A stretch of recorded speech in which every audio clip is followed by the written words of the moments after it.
Hi everyone, Kevin here. Today we're diving into Microsoft SharePoint, a powerful platform that helps teams share, organize, and collaborate all in one place.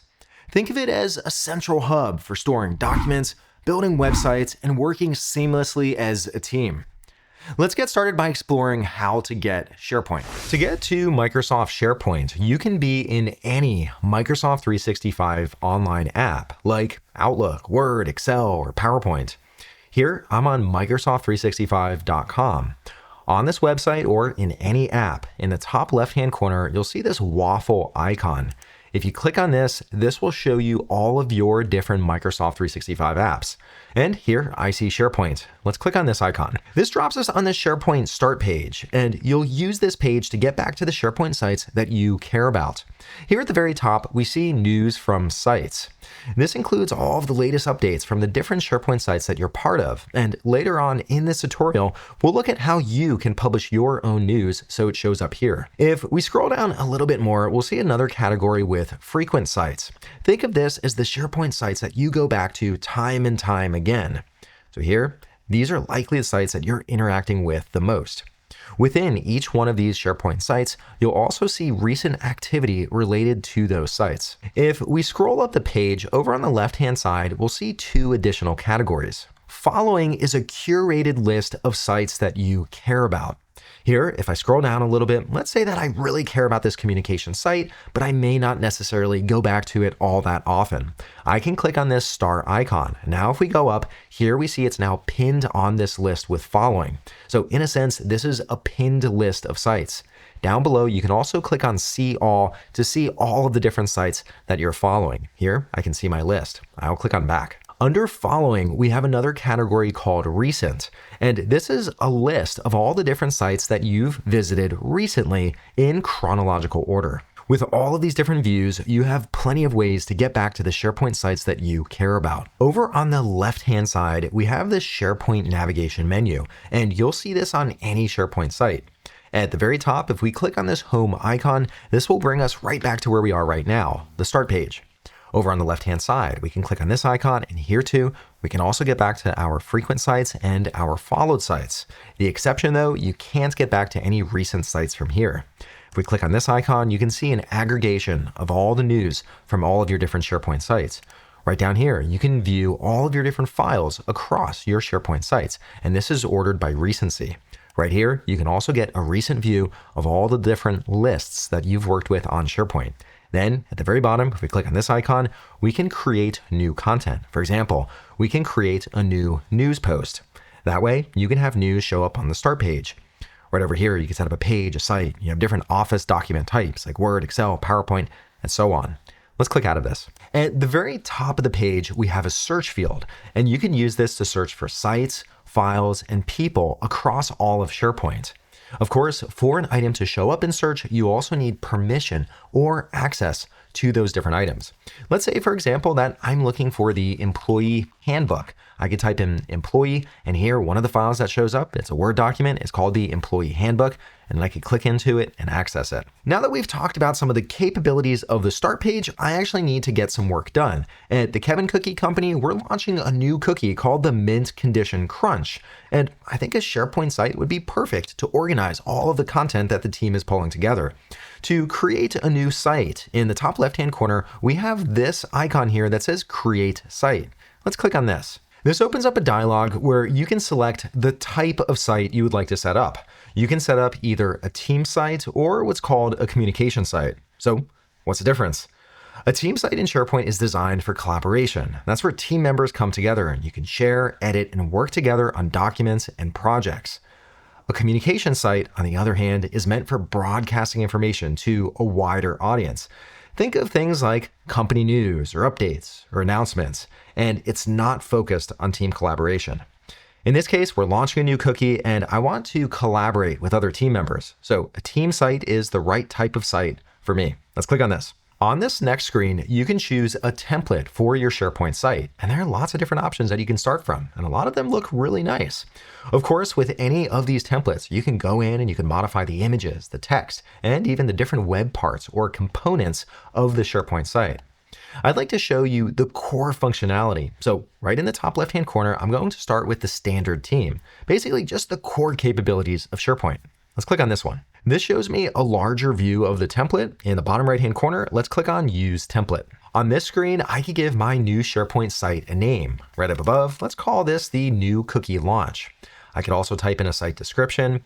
I also get a group email address. It's simply called new cookie launch. And down below, I can see the site address. So this way, if anyone with permission to this site navigates to this address, they'll be able to see this SharePoint site. In the bottom right-hand corner, let's click on Next. On this last screen, I can set the privacy settings. And when I click on this dropdown, I have two different options.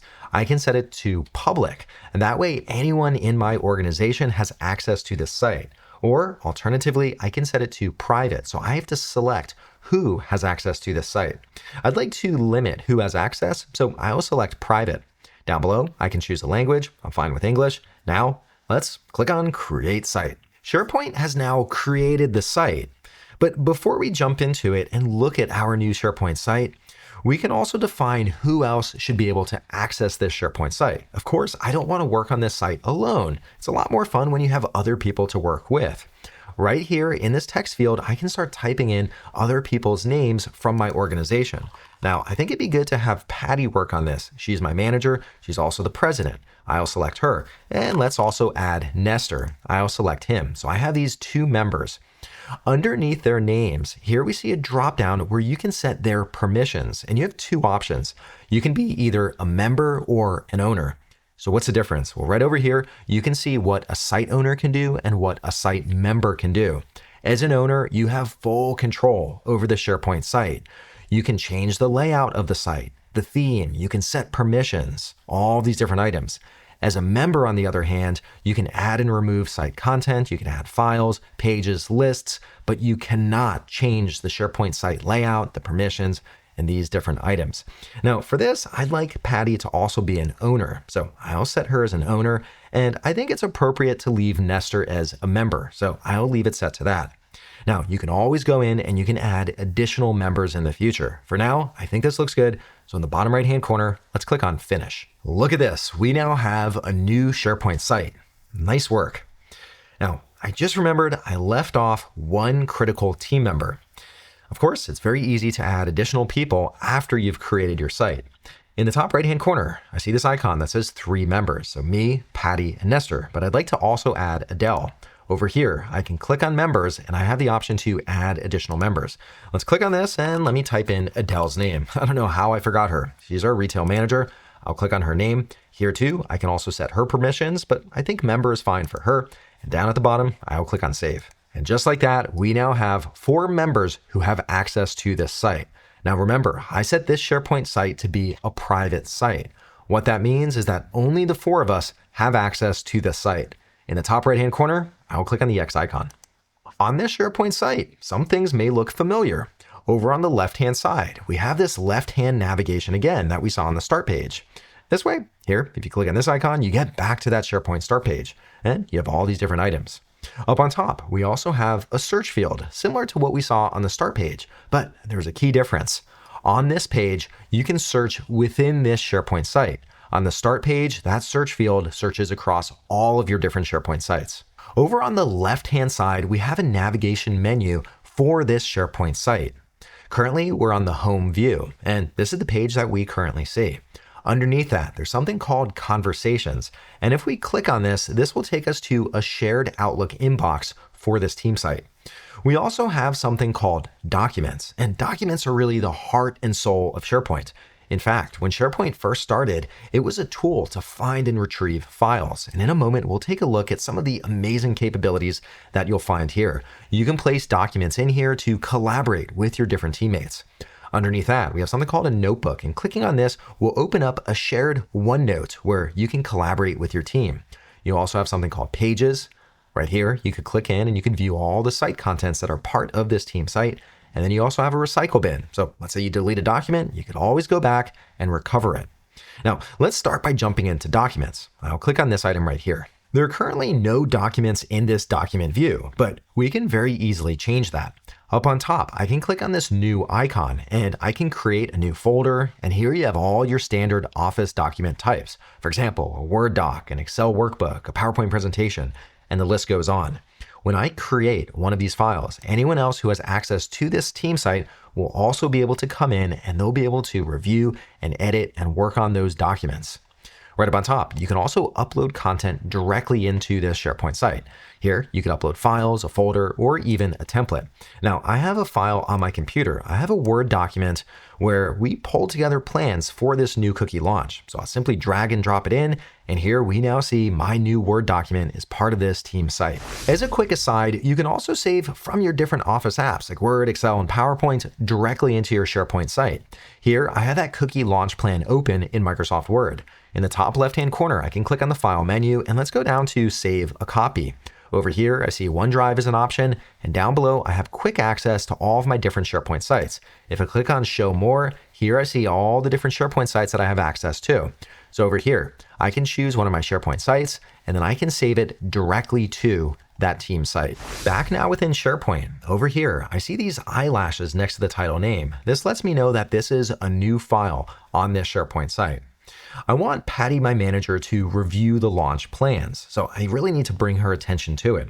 Over here, I have the share icon. I'll click on this, and this opens up a share dialog. I can now type in someone's name. I'll type in Patty, my manager, and let's add a message here. Can you review this document? And I'm going to include a quick summary. And one of the neat things is I don't have to summarize it. I can click on the Copilot icon, and this will insert a file summary. Copilot will review the document and then pull together a summary of that document. This looks great. Over here, you also have control over the permissions of this individual file. Now, I want her to have edit capabilities, but I have all these different options as well. Down below, you also have more settings. I could copy the link, but over here, I just want to send it to her, so I'll click on Send. And look at that, I've now invited Patty to edit this document with me. Up above, I'll close out of this. Let's now jump into this document. Over here, I can click on the document name, or alternatively, I can click on the three dots, and up at the top of this context menu, I can open in my browser, or I could open in my desktop app. I'm happy opening it on the web, so here, let's open in browser. This now drops me into the Word document, and one of the really neat things is I can work together and collaborate with Patty on this document. If we look at the top bar here, I can see that Patty's currently in this document. It looks like she's on page 1. Let's go to the location. I'll click on this and it looks like she's right there before objectives. It looks like she just typed in some feedback that we should build out the overview section more. I think that sounds good. Let's now go back to the team site. Back within the team site, here I can see that Patty was the last one to modify this file. Patty also asked me to keep track of who owns what document as part of the launch. Now, ideally, I'd like to add some additional metadata to all the different documents that we'll have. We'll also have some PowerPoint presentations. We'll have some Excel workbooks. One of the neat things about SharePoint is it's truly a file powerhouse. Right up on top, we can add additional columns of metadata related to the different files within the document repository. Right up on top, let's click on Add Column. Here, I can choose all sorts of different data types for this column. For example, text, choice, date and time. And here, it's a very expansive list. I want to indicate the owner of a file. And here's the option for a person. I think that's perfect. I'll click on this. And down below, let's click on Next. This opens up a pane on the right-hand side. Right up on top, I can give this column a name. I'll call it Owner. I could type in a description, and I'm happy with the type of person. Right down below, I also have the option to show the profile photo. I think that's a nice touch, so I'll turn that on. You also have some more advanced options. However, I think for now, I'm fine with all the defaults. At the very bottom, let's click on Save. Right up above, we can now see that there is a new column in this document repository that contains the owner, but it doesn't currently list an owner. Let's change that. Up on top, let's click on this button that says Edit in Grid View. Within the grid view, let's click into the cell for the owner. And I'm on point to own this document. I'll start typing in my name. Now, this is one of the really neat things. Because we selected person as the data type, here it looks against my organization's directory and it finds me. I'll select me. And look at that, it also associates a photo. Right up on top, let's now exit the grid view. SharePoint has lots of rich document functionality. Let's take a look at what some of that is. Here I have my new document called the Mint Condition Crunch Cookie. If I click on the ellipsis or here, the three dots, I have all sorts of different options within this context menu. Here, for example, you can set up automations.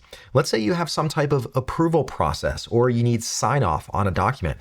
You can set up a flow to request sign off. Here, if we go down a little bit more, you could also get version history on a document. So you can see all the different changes that have happened over time. You could even set up alerts. So let's say someone comes in and modifies this document. You could get a text message or an email message telling you about those changes. That way, you're always on top of the latest updates to a document. Let's click out of that menu. Let me now add a few more documents to this view.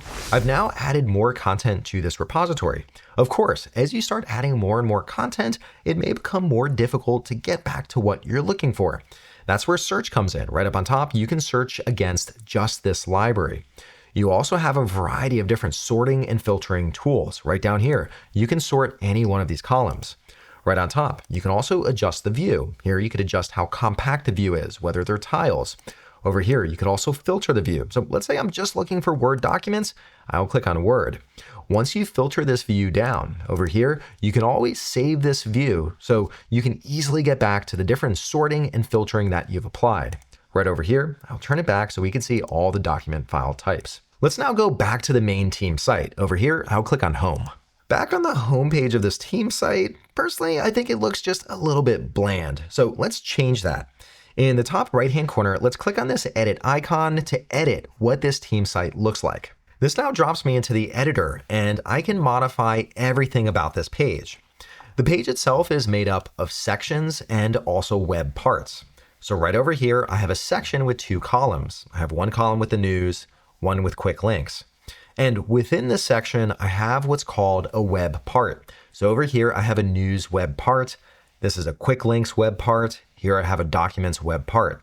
And over on the right-hand side, we can see all the different types of web parts. Now here I see some of the more popular ones like text, image, or form. But here we can click on see all web parts. And here we get a very comprehensive list of all the different types of web parts that you could insert onto your team site. In fact, one of my favorites, and it's the one in red, you could even insert a YouTube video directly into your team site. This way, you can insert one of my videos onto your team site. That way, you can really elevate the quality of your team site. Right up on top, let's click on back. I think it would be a nice touch to include another section on this page with some type of banner that tells everyone what this team site is even about.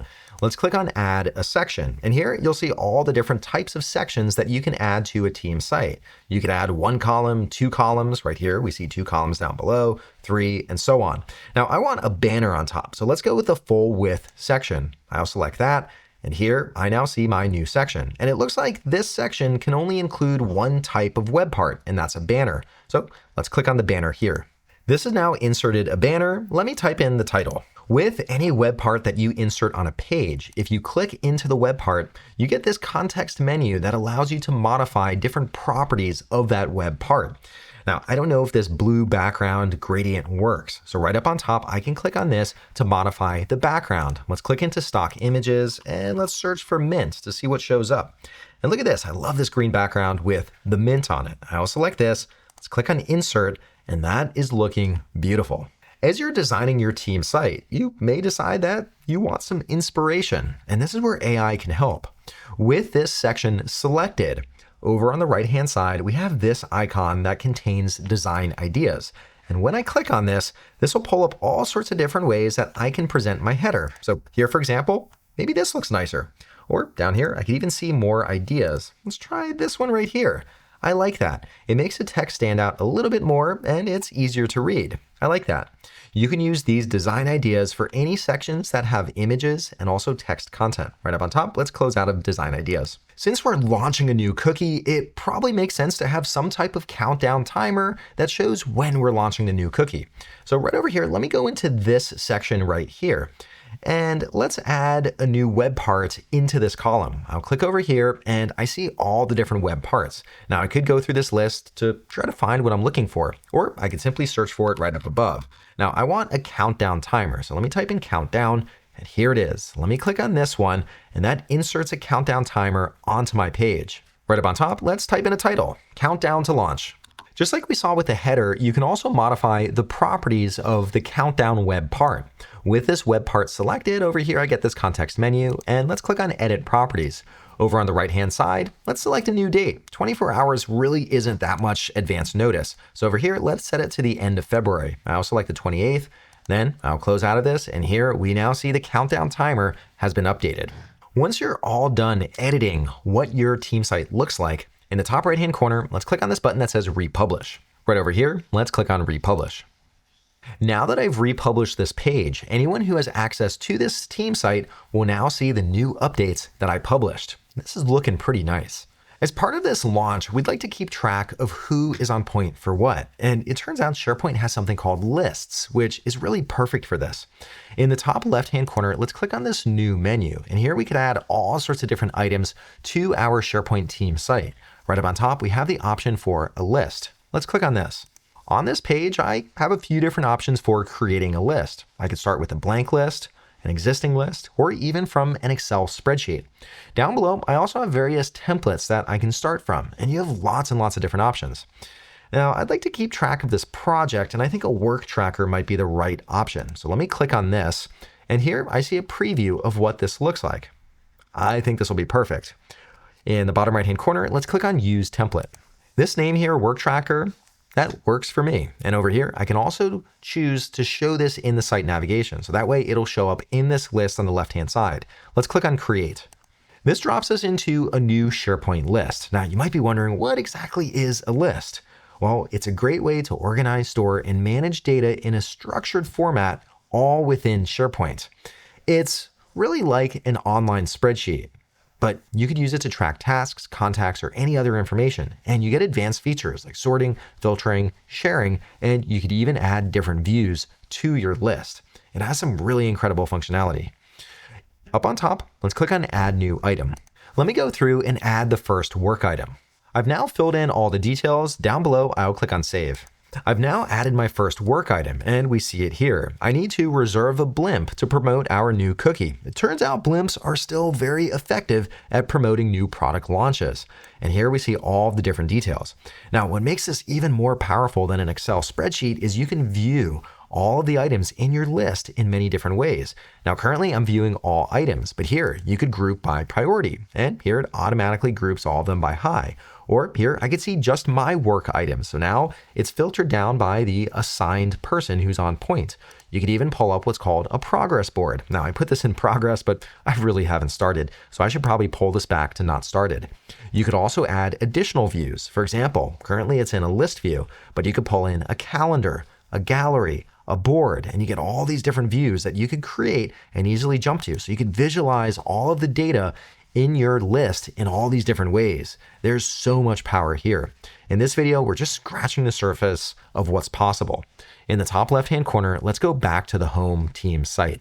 Now that the main team site has come together, I'd like to publish some news that lets everyone know what the launch date is. Over here, let's click on this new dropdown. And if we go down just a little bit, we have the option to create a news post. Let's click on this. For this news post, I can start from a template, and I think this visual one works really nicely. I'll select this, and over here I can see a preview of what this page looks like. I think this looks great. Down below, let's click on Create Post. This drops us into a news post, and you can build this out the same way that we built out the team site. I have all these different sections that make up this news post. And here you can also add different web parts within all of these different sections. Right up on top, let me just type in a quick title.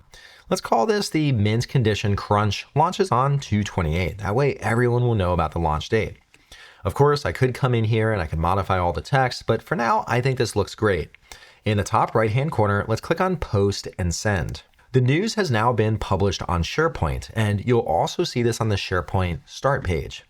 However, one of the realities is that people tend to spend a lot of time in their email inbox. So here I can also send out this news post as an email. And what's really neat, the news post itself is optimized for email. Here I can preview what this looks like.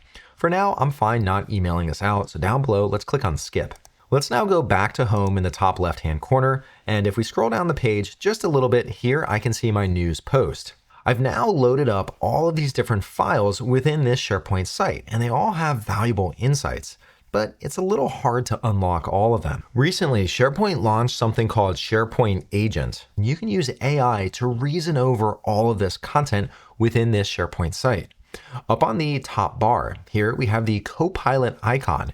And when I click on this opens up a pane on the right-hand side with a SharePoint agent. Here I see a few starter prompts, but I can also ask my own questions. And again, it'll use all of the content of this site to answer my different questions. So let's try asking something. How much do we expect sales to increase by with the mint condition crunch cookie launch? And see if the AI can figure this out. It nailed it. Here it says we're expecting to achieve a 25% increase in sales within the first month. And here, if I hover over this annotation, it tells me that it came from the mint condition crunch cookie launch plan. And I remember that we had that 25% number. So it was spot on. The beautiful thing here is you can use this agent to pull out insights from all the content that you have stored within SharePoint. With agents, you can also query specific files or a specific set of files. If you'd like to learn more about how you can use AI agents within SharePoint, check out the video down below in the description. I set up this team site to track the launch of this new cookie, but we're probably going to also be chatting back and forth quite a bit in Microsoft Teams. So it'd be nice to have a team site and channels for this specific project. Now, right up on top, let's click on this icon on the toolbar.